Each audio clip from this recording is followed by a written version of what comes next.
Hello, I'm Roland Brandman. In the Jewish cultural world, I write mainly on traditional Jewish ideas and sources about deeper psychology, contemplative wisdom, mystical philosophy, meditation, and the such like. Now, one of the most powerful images for personal development, which I myself found powerful in the Torah, is that we should all be like nice trees. We should all be like nice trees. I'll just touch on a few ideas in that vein. Like trees, we humans have a wide diversity in our inner and outer makeup. But whatever that makeup is, we can all grow upwards towards the light. And we can all stand tall. Try stand that little bit more tall anyway. And this is a good thing. It's good for a tree to grow towards the heavens and prosper. But here is a second idea, that once a tree is all grown up and strong, it must realize that it will, as before, sometimes be buffeted by great winds and storms. Now, how to react to that? Well, the strong tree can stand and face these adverse circumstances, but it can't fight them, and it can't be rigid and expect them to change. Rather, the tree must be pliable. Its trunk can be firmly rooted, that's a good thing, but it needs to sway its branches with the winds. I'd now like to share a passage from this lovely little anthology. It's under a subtitle called Meeting Adversity, and it's written by Rabbi Hertz himself. He speaks about the custom that when a Jew sees a loved one who has just departed this life, there's a tradition that they cut their garments, and they should do this specifically standing upright. And Rabbi Hertz says as follows: "This teaches, meet all sorrow standing upright. The future may be dark, veiled from the eye of mortals, but not the manner in which we are to meet the future. To rail at life, to rebel against a destiny that has cast our lines in unpleasant places, is of little avail. We cannot lay down terms to life.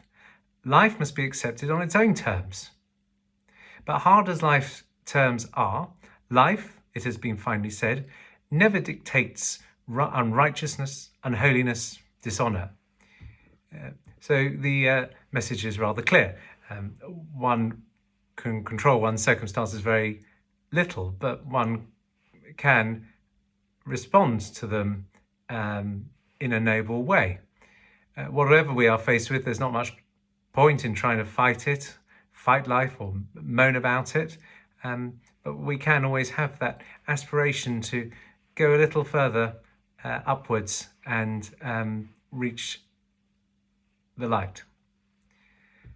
Let me now take the tree metaphor further and share a third idea. Sometimes our life circumstances will break some of our branches. It happens to all of us.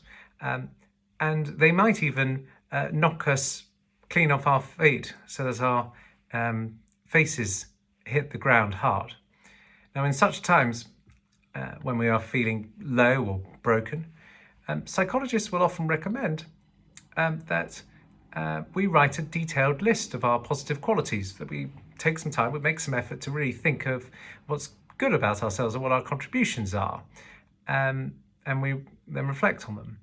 And perhaps also we can get other people, some friends and family, to take some time to mention to us our positive qualities as well. They might do that in person or just by email.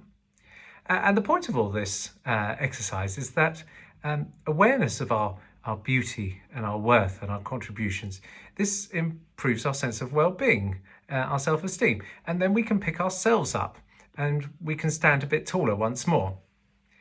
And this book shows that same psychological method is applicable equally to communities as well as individuals.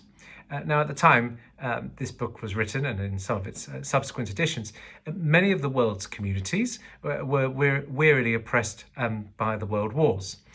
And this book reminded the Jewish community of their positive aspects so that they would be able to weather the storm a little more easily. And part 1 is dedicated to Jewish voices recounting these positive perspectives, whilst part 2 has voices from other communities which echo again those sentiments.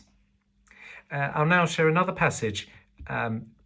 This is again written by Rabbi Hertz, and it's under the subtitle, The Duty of Self-Respect. He says as follows: self-criticism is a virtue. Like every other virtue, however, it can be overdone, whereas self-depreciation is no virtue at all, and it is certainly not the sign of the freeman. Communities, like individuals, are under the obligation of the Jewish ethical teaching, be not wicked in thine own esteem, and for communities, as for individuals, self-respect remains a cardinal duty. I will just finish with a tree-related anecdote. There is an apple tree in the garden of friends in Hertfordshire, and several years ago it was knocked to the ground by a big storm, and its trunk was fractured, and still to this day the tree lies nearly horizontal with a fractured trunk, and it's low down compared with most of the other trees around. Yet the beauty of this tree befits a Wordsworth poem. It's gorgeous to look at, and every year it produces this massive crop of apples, and these apples have delighted many mouths over the years, including those of my own family. And just imagine if that tree had decided to give up and stop growing because it was knocked hard and forced to live a lowlier life than before. Now I've gone off on rather a frolic with all this tree imagery, but I think the key messages I have conveyed, which are really so important for all of us to imbibe for our well-being, the well-being of us as individuals and communities.